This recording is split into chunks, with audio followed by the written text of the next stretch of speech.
Merci, Monsieur Le Foll. La parole est à Monsieur Bertrand Pancher. Monsieur le Premier ministre, en à peine un an, vous avez réussi l'exploit incroyable de faire détester l'écologie aux Français. En à peine un an, vous avez trahi l'écologie. Jamais nous n'avons connu un tel fiasco. Démantèlement du grand ministère mis en place en 2007, valse à 3 temps des ministres de l'Environnement, effondrement des économies d'énergie, des énergies renouvelables, du logement, de la biodiversité, abandon des grands projets d'infrastructures, report de tous les grands textes annoncés en début de mandat, transition énergétique, ferroviaire, biodiversité, vous avez tout raté.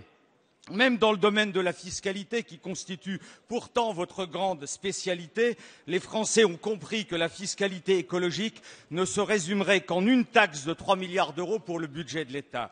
Monsieur le Premier ministre, pour être accepté, la fiscalité écologique ne doit pas être punitive mais incitative, à condition d'en indiquer le sens, comme nous l'avions fait notamment lors du Grenelle de l'environnement.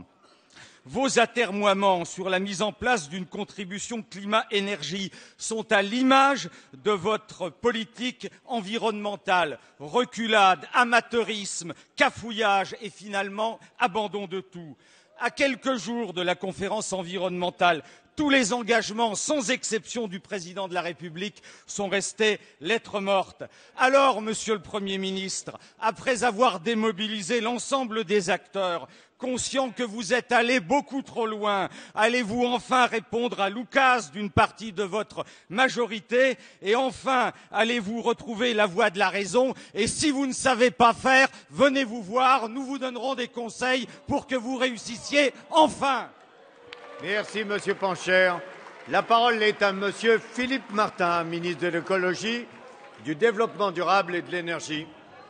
Monsieur le Président, Mesdames et Messieurs, Monsieur le député Bertrand Pancher, tout le monde connaît, et moi le premier, vos convictions écologiques. Vous êtes parmi les parlementaires qui avaient cette conviction et qui défendaient cette chose, et qui disent qu'il y a urgence.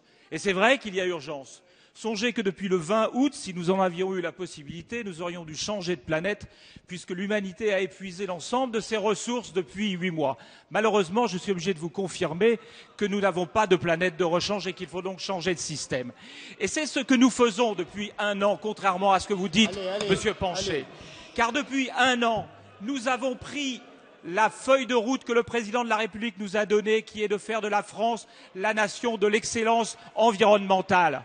Alors c'est ce que nous faisons et contrairement à ce que vous dites, les ONG admettent que 75% des engagements qui ont été pris lors de la première conférence environnementale ont été tenus. Il y aura la deuxième conférence dans quelques jours. Vous y participez déjà et vous avez participé à la première. Mais je vais vous dire une chose, Monsieur Pancher. Ce gouvernement n'est pas celui qui met sous le tapis les débats qui sont fâcheux comme ceux de l'énergie. Il fait le débat national sur la transition écologique.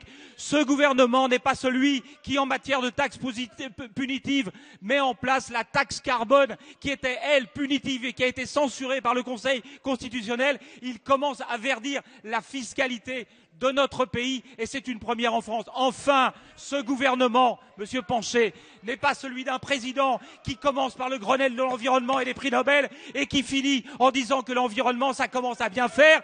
En matière d'écologie, la transition avance et là aussi, c'est le changement. Il faudra que vous y habituez. Merci, Monsieur Martin.